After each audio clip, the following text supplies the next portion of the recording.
Alright, it's Grafton Massive. I've got some Round 2 action here.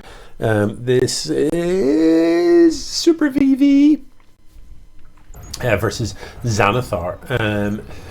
Yeah, superv in the bottom right here of Port Alexander, and Xanathar, our Protoss player, up in the top left. So yeah, it's Round 2, isn't it? So I'm expecting quality plays here. I don't know what's going on with my monitor. It's like, it looks to be miles higher than it normally is or something. Let me just... Oh, yeah, that's a bit better. Weird. Anyway, so Xanathar pylon at the top of the ramp and superv supply depot at the top of the ramp, as you would expect. You know, following the StarCraft patch that came out not that long ago, there was a lot of rumors before the patch that the patch was supposed to be helping Protosses against Terran, because Protoss has been struggling, it's fair to say. Has it achieved that? It's hard to tell, to be honest. It's hard to tell. You know, there was an awful lot of talk before it coming out that Cyclones had been like buffed and everybody was going to be playing Cyclone all-ins. That's just not really what's happened. You do see some arguably... do you even see more Cyclones than you used to? I wouldn't even go that far, to be honest. You see mass Cyclone more than you used to. It's definitely an option for Terrans now, but it hasn't really panned out that loads of Terrans are just turning up with a lot of Cyclones at your base and killing you. It's just not... It took Protoss players all of about 5 minutes to figure out the counter to that. Cyclones, yeah, you can get them out faster, you can get a lot of them out, and that's all great, but they are flimsier than they used to be. So yeah, I think Protoss have got it pretty well worked out. Now, Xanathar actually supply blocked right now, which is awkward. You know, supply blocked at the 1.5 minute mark that is not where you want to be. So pylon coming down, but this is going to be pretty painful. Personally, I'd have cancelled the Zealot and continued the worker production, because you know, in this long an interruption in worker production at the 1.5 minute mark, this is going to be about a 30-40 second supply block. You know, and that's a big, when we're only at the 2:20, that is a lot of game to have spent not building worker. So yeah, Xanathar not on it. Now, on the flip side of that, he didn't cancel the Zealot, and as a result, the worker does get the Nexus down before the Reaper gets on top of it. As a result, this Zealot can really help against the Reaper. Yeah, so the Zealot is going to chase this, and superv is going to have to micro pretty hard to not lose the Reaper to the Zealot, which is fine. If you look at how far ahead this CC is than this, you know, what Xanathar got for that, you know, normally if somebody's expo is earlier, you're ahead in some other regard, and you'd have to say he's not really. The Twilight is, I suppose, half done, so there is that. There is about to be a Stalker out, so that should see off the Reaper for now. Anyway, this Reaper with 2 kills, one was of course a worker, the other one did nab that Zealot in the end. So the Reaper going home. Now the big question for me is, did the Reaper actually come into the main base and have a look around? It did, but it didn't see this Twilight. So that's actually quite an important bit of tech to not see. But what is the Twilight for? It isn't researching anything at present.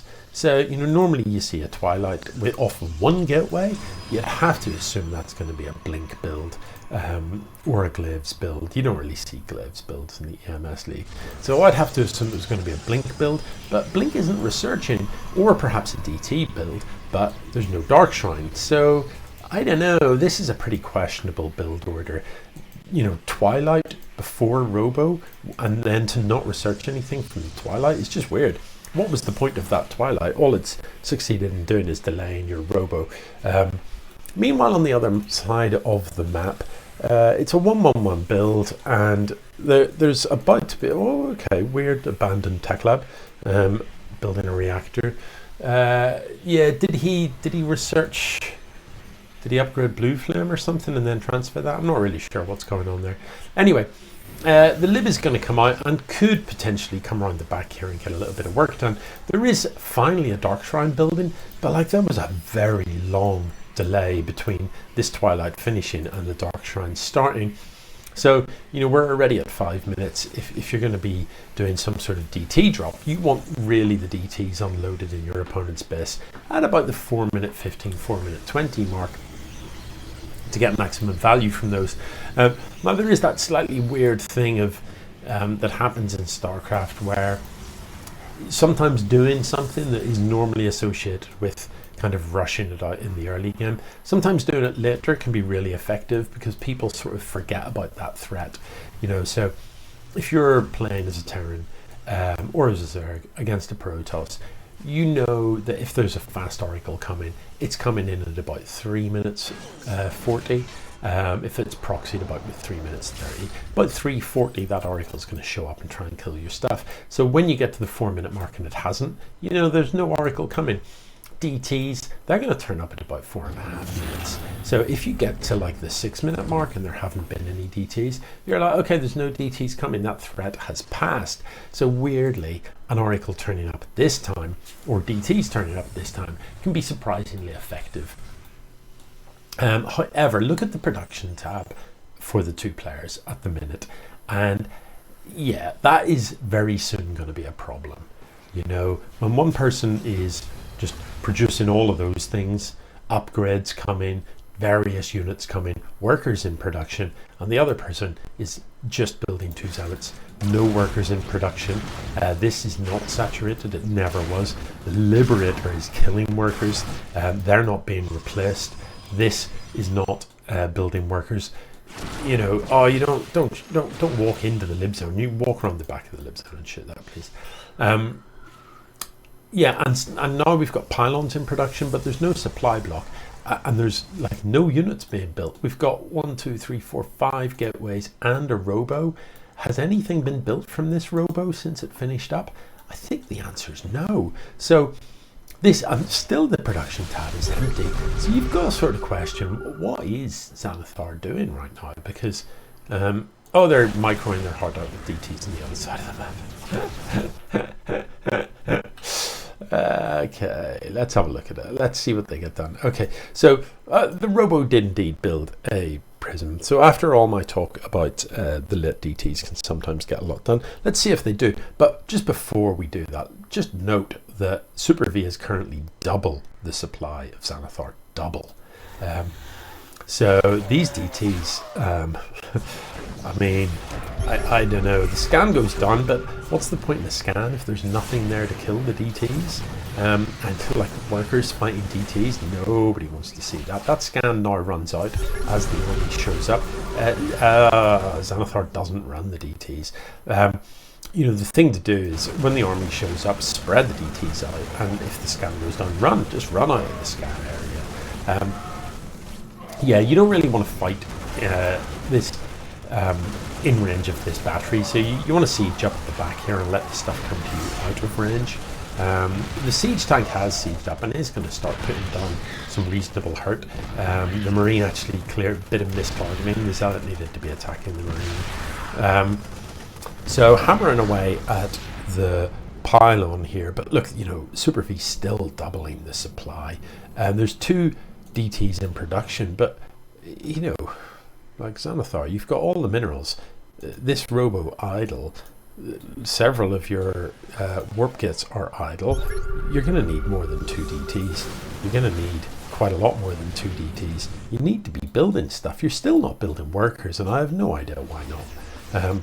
You know, workers here just isn't enough. So supervv is going to come in focused on the shield battery and get that out of the way, and as the rest of the army turns up, you would have to expect that this Terran army is pretty much going to walk through the Protoss army.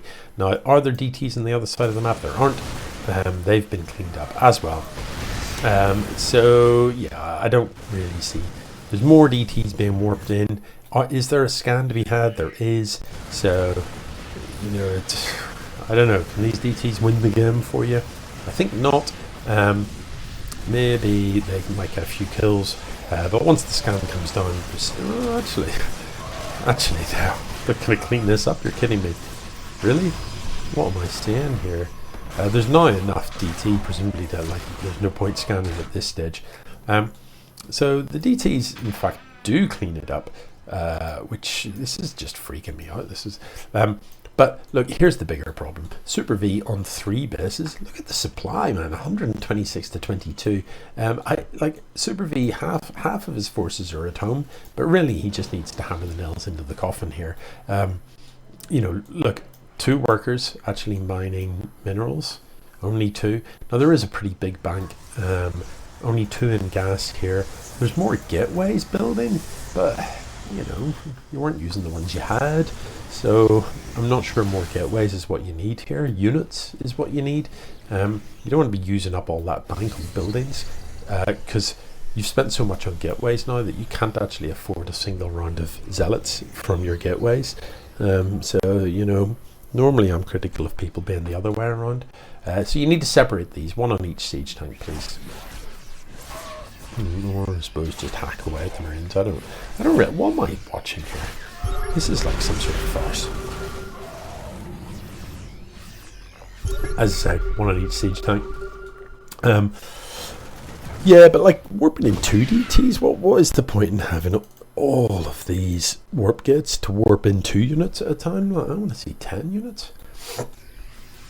But you can no longer afford it. And you know, actually, like, still with the not building workers, now these stalkers have walked into the lib zone. That's just painful. That's just unnecessary damage. You don't need to be doing that. How is that getting sight of the map here? Oh, the medevac sight range is good enough, isn't it? Yeah, so Xanathar taps out. It was a pretty uneventful game, to be honest.